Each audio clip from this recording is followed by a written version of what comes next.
Eu estou un pouco botando unha man coa programación, pero eles son realmente os que están traballando.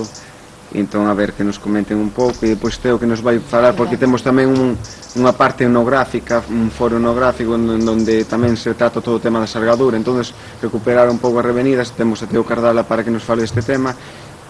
Vos paso con Quintáns primeiro, que vos dá unhas palabras, e depois fala a Teo, non? Antes de Ardorna, Museo do Pobo Galego, Fundación AISGE e Consorcio Audiovisual Galego.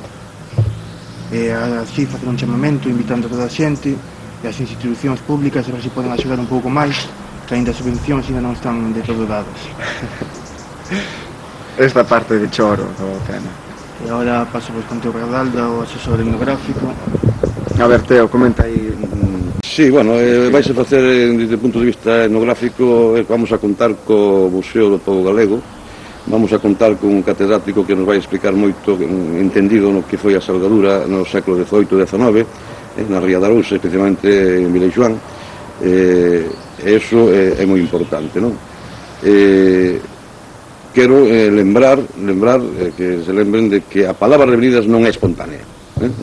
Isto máis ben é unha festa gastronómico-cultural, porque todas as festas, a maioría das festas que se fan gastronómicas en Galicia sempre teñen unha connotación cultural, porque senón non se facería.